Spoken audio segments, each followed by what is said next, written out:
students, yesterday we have discussed previously asked questions from the chapter Atoms and Nuclei, and first of all there we have discussed the chapter Atoms and its theoretical questions and also some of the conceptual problems. So in that section we have discussed already for hydrogen spectrum, atomic models, and also we have discussed some of the factors about the X-ray spectrum. Means how can we get two types of X-ray spectrum, characteristics X-ray spectrum and continuous X-ray spectrum. So here, as we haven't discussed what will be the energy level diagram in case of characteristics X-ray spectrum. So let's discuss that first. After that we will solve some of the conceptual problem and numerical problem today. So basically as we know that X-rays produced whenever any accelerated electron is colliding with the electron in of inner core or electron in atom, and that time it just, if it is colliding or it incidents on that electron normally, that time it transfer whole of its energy to that electron, and easily that the core electron or any valence electron, whatever electron is there in the atom, that can remove from the particular orbit. So if any vacancy that is created inside the atom or in any core orbit, so that vacancy will make the atom unstable. So again, to attain the stability, the higher orbit electrons will make transition to the lower orbit, and in that way, obviously when higher orbit electron will make transition to lower orbit, then according to Bohr's third postulate, an electromagnetic radiation we will get, and that electromagnetic radiation is X-ray there. So this is the way in which we can produce characteristics spectrum if we arrange all the wavelengths that we are getting in that way in a particular order of wave frequency or wavelength. Second condition is that if incidence of electron on any atomic orbit, orbital electron, that is oblique incidence, then in the case of oblique incidence, electron doesn't transfer whole of its energy, but still some of its kinetic energy is loses whenever it will collide with the inner core electron. So that loss in kinetic energy, and after losing its kinetic energy, it only changes its direction of movement. So in that way, the loss in kinetic energy that appears in form of electromagnetic energy. So there is also a conversion of energy here. Mechanical energy, kinetic energy is converting into the radiation, and in that way we can get the continuous range of wavelength or frequency, means continuous X-rays we can obtain here. So these are the two particular process to getting X-rays spectrum, and also we have two types of X-ray spectrum. So a continuous X-ray spectrum, I think only we have to understand how it will be produced, but for the characteristics X-ray spectrum, as its spectrum is analogous with the hydrogen spectrum, so we can see that how we will get that types of spectrum, and also will we get the spectral series as we are getting in hydrogen, like Lyman series, Balmer series. So in that same way we are getting here series or not. So for that case here, as we have talked about here, electron will knocked out from the inner cells here. So basically we just nominate cells as KL, ML cells and so on. We can, means electron, the inner core or inner cell is K cell, after that L cell, M cell and N cell. So suppose that this is nucleus, and outside the nucleus number of, this is K cell, this is L cell, M cell and so on.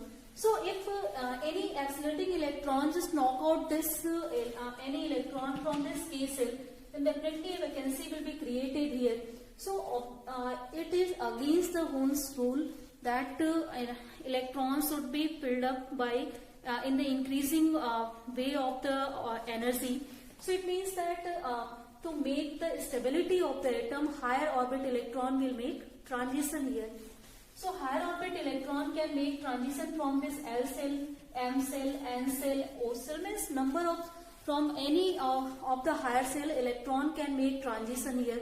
So number of possibilities are here for the transitions. Suppose any electron that is making transition from L cell to K cell or any electron that is making transition from M cell to K cell.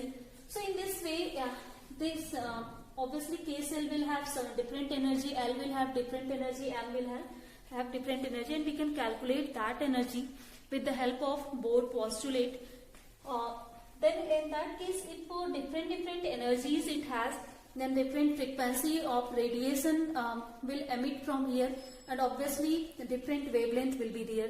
It means a series of wavelength we are getting in the same way as we were getting in case of hydrogen. If from higher states electron is making transition to n is equal to 1 state, then in that case we were getting Lyman series. So in the same way we are getting here in higher orbit cells electrons are making transition to this K cell. So this series of wavelength that we are getting here, we call it K series. Second, electron can be knocked out from L cell also. As randomly accelerated electrons are colliding with the atom, then they can knock out any of the electron from any cell. So it means that whenever there will be vacancy created by that accelerating electron in L cell, then again higher orbit electron, if there is present there, then that will have tendency to fill up this vacancy first. So again from M cell electron will make transition. If there is N cell, then electron will make transition here. So in that way again we are getting a series of frequency or wavelength. So this series is known as L series. So in the same way, if vacancy is created in M cell, we can get M series, N series, and so on. So if we have to draw the energy level diagram for this characteristic frequency or characteristics X-ray, means a particular X-ray we are getting or particular wavelength for the radiation we are getting here. So we can also draw it in this manner also, or as we are drawing the energy level diagram by straight lines. So we can take, this is K cell, this one is L cell, this is M cell, N cell, this is O cell, and so on. So when electron will make transition from L to K, M to K, N to K, so on, in that case the series of wavelength that we are getting, that is known as K series. So first series in characteristics spectrum we are getting, that is K series, whenever electron will make transition from higher state to K, this K cell. Second, if electrons are making transition from higher state to L cell, then that case we will get here L series. If it will make transition to M state, then we will get M series. If it is making transition to this, then N series we will get, and so on. So simple, in the same manner like we were getting the spectral series in hydrogen, we can get the series of spectrum in X-rays also. So basically the theoretical problem that about the atoms chapter we have discussed, and here number of questions are asked. Basically one important question that I have discussed before in wave optics, also dual nature of radiation and matter also, but still here once again I just want to remind that questions to you, as 5 times this question is asked in your examination in different ways. So every alternate year it is asked.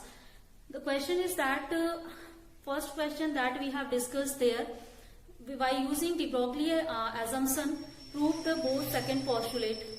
And here this question is asked from this chapter, that is using Bohr's second postulate of quantization of atom, prove the de Broglie hypothesis. Simple, if we have to use here Bohr's second postulate of quantization of atoms or quantization of electrons in any atom, so that is any electron that has mass m, that is moving with velocity v in any circular orbit of radius r. So obviously that will have the angular momentum mvr. So this is integral multiple of h upon 2 pi. Simple, this condition is applicable for the stationary orbit, means first postulate was there, electron will revolve only in certain circular orbits, and that certain circular orbits are known as stationary orbit, and electron will revolve only in those orbits for which its angular momentum is integral multiple of h upon 2 pi. So we have to use this condition to prove the de Broglie hypothesis. So to prove the de Broglie hypothesis, let's just write this equation in the terms. Let's multiply 2 pi here and let's move mb here. So we will get 2 pi r. This is equal to nh upon mb. And here we can see that this 2 pi r is the distance, and we are saying that this is n times h upon mv, and that is de Broglie wavelength. So this is n lambda is equal to 2 pi r. So this is the assumption of de Broglie, that if any electron or any matter particle that is in motion, then there is a wave associated with it.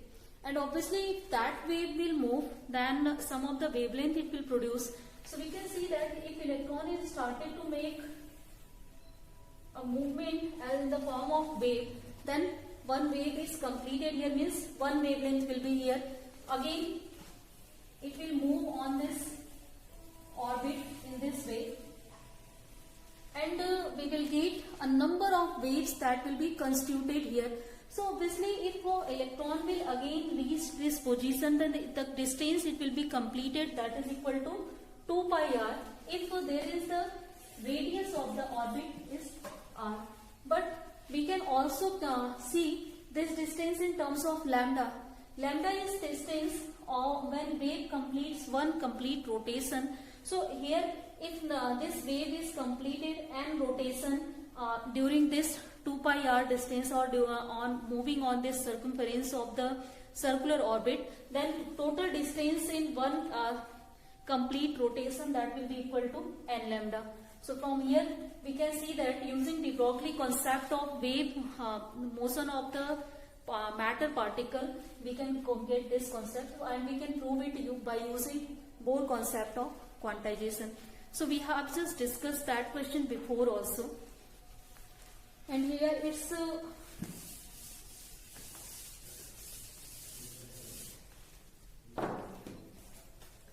next problem is related to Thomson and Rutherford model. Some of the questions are here, and this is in the forms of fill in the blanks, and we have given two or four alternatives. So we have to just fill that alternatives in the suitable place. So first question we have, the size of the atom in Thomson model is, after that there is a gap, the atomic size in Rutherford model. So we have to just give the fill the values, and here alternative is given much greater than, no different from, and much less than. Means overall the question is that the size of the atom in Thomson model is greater, less, or same the atomic size in Rutherford model. So its answer is very simple. As Thomson gave first model that, and he assumed atom as the spherical shape, so the dimension he has given, Rutherford used the same dimension for his model. So there is no change in the atomic size in Thomson model and Rutherford model. So second alternative will be correct here, that size of the atom in Thomson model and Rutherford model is the same. Second question we have, in the ground state of gapping is here, electrons in stable equilibrium, while in again gapping, electrons always experience a net force. And two alternatives we have, that is Thomson model and Rutherford model. So first question is that, or in another way I ask this question, in which model the ground state of electrons are in stable state, and in which model the ground state electrons always experience a net force. So obviously when we will talk about the Thomson model, then in that model electrons are distributed uniformly over the whole atomic sphere. So it means that if a whole of the charges are distributed symmetrically, then no net force they will feel inside the atom. So they will be always in stable equilibrium. So first answer is that Thomson model in Thomson model, electrons will not feel any kind of net force. They will be in stable equilibrium. But in case of Rutherford model, as he has given the concept of nucleus, that in the nucleus there is positive charge that is situated and electrons are revolving around the nucleus. It means that if these are not uniformly distributed, these positive negative charges, then there will be the presence of Coulomb attraction between these positive and negative charges. So a net force will be present here in the case of Rutherford model, but it will not be present in the case of Thomson model. Third question here. An atom has a nearly continuous mass distribution in which of the model? So as again we have two model, Thomson model and Rutherford model, we have to just give answers that in which model the atom has a nearly continuous mass distribution. So continuous mass distribution means the atomic mass is present everywhere in the system. So we know that protons are responsible for the most of the masses of the atom, as electrons are very light particle. Protons mass is nearly 10 power 4 times to the mass of electron. So most of the mass of nucleus, atom, you can just say that they are made up of the proton. So in the case of Thomson model, as positive charges, they are distributed uniformly throughout the whole of the space of atom, then in that case obviously there will be a continuous mass distribution. Second case is that in which model there will be a highly non-uniform mass distribution. So as in the case of Rutherford model, we have seen the concept of again nucleus and outside electrons are moving. So and also we know that the nuclear dimension is very small, means most of the mass of the atom is concentrated in a tiny space, small space, and very small masses are distributed over all the space of the atom. Means there is non-uniform mass distributions. We have no uniform mass distribution. So simple non-uniform mass distribution will be in Rutherford model. Here if you are confused why I am not taking the Bohr model, so a Bohr model is only the correction in the Rutherford model, then definitely these all things are related to Bohr model also. So basic classical model that we have, Thomson model and Rutherford model, that's why we are just taking the differences in that two models here. Next question from the model we have. The positively charged part of the atom possesses most of the mass of the atom in which model? So again just we have discussed in the case of Rutherford model, the most of the mass or positively charged masses is considered to be concentrated in this tiny space, that is nucleus. So this is the basic concept of Rutherford model, not of Thomson model. So 5 at least questions we have. One more questions. Next one conceptual question we have from the alpha scattering experiment. So as Rutherford model is based on the alpha scattering experiment and also this experiment is very important for case study based problems. So question is that if you are given a chance to repeat the alpha scattering experiment using a thin sheet of solid hydrogen in place of a gold foil, so what results do you expect? So question is that as in the case of alpha scattering experiment we are using gold foil, then if we will use their solid hydrogen, then will we get the same result as we have got for the that case of alpha scattering experiment or not? And if we will not get that, then why? What is the reason? We have to actually tell that. So as we know that hydrogen is lighter particle and alpha particles or nuclei, you can say that alpha particles are 4 times massive than the nuclei of hydrogen. So it means that if mass of the alpha particle is greater than the hydrogen, then obviously its kinetic energy will be greater than the hydrogen also. So they will automatically cross the foil of solid hydrogen, means no interaction they will show with the solid hydrogen. So if there will be no interaction, then we cannot understand the concept of nucleus, we cannot understand the concept of electron there. Means we will feel that all of the space in the atom that is free to move for the alpha particle.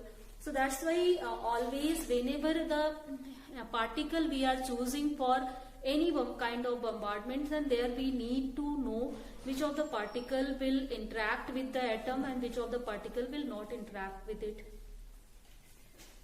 Next question, that is, what is the shortest wavelength present in the Paschen series of spectral line? So as yesterday when we were discussing the theoretical problem, then there I have just told you how can we calculate it. So here a particular problem we have, what is the value of shortest wavelength in the case of Paschen series. So first of all, in the wavelength in case of hydrogen spectrum, we can get that by the formula, that is 1 by lambda is equal to R 1 upon n1 square minus 1 by n2 square. And in the case of Paschen series, this n1 is fixed, that is equal to 3 we have. And as I told you already, if any electron that is making transition from infinite to this state n is equal to 3, then that time we will get maximum energy, maximum frequency, then automatically we will get minimum wavelength. So here we have to calculate minimum wavelength. So obviously n2 will be equal to infinite here. So if we will put the values here, then we will get 1 by lambda, this is equal to R by 9, its value will be 0, this will be 9, or the value of lambda, this is equal to 9 by R, and if you will put the value of Rydberg constant, that is 1.097 into 10 to the power 7, then we can calculate what will be the shortest wavelength. So this is obtained 8204.1 angstrom.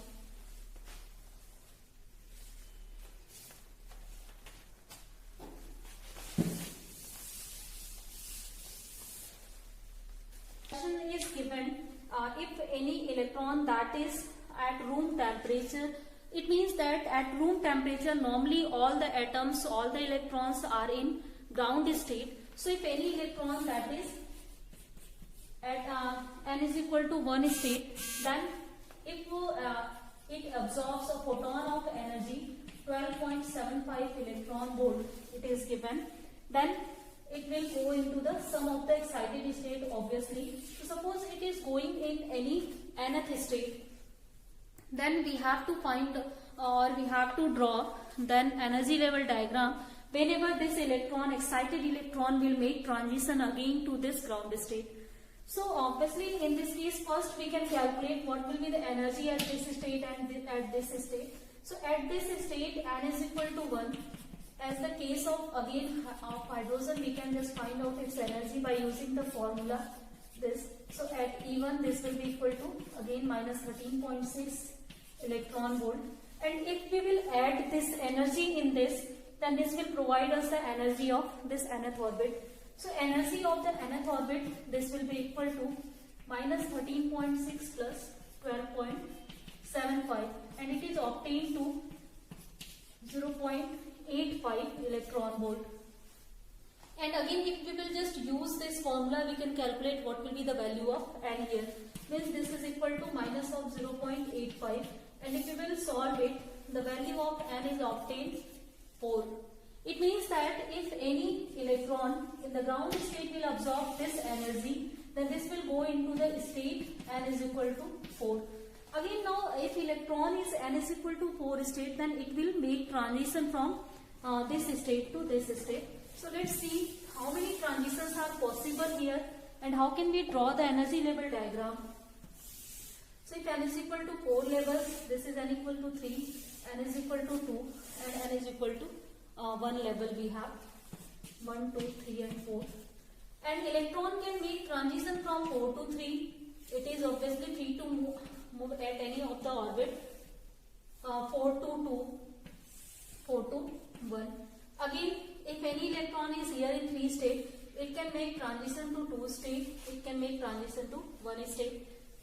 Any electron is at n equal to 2, it can make transition to 1. Ultimately, electron has to come in this state n is equal to 1, and for this it can adopt many of the methods, and if we will just represent all the methods here, that will provide you the required energy level diagram. So here 6 spectral lines we are getting for this particular excitation of the electron from the ground state. So particularly number of numerical problems we have discussed today, friends. So next rest of the numerical problem let's discuss in next class, and also after that we will discuss the chapter nuclei and its numerical problems. So for today let's end the class here. Let's discuss the rest of the things in next class. Thank you.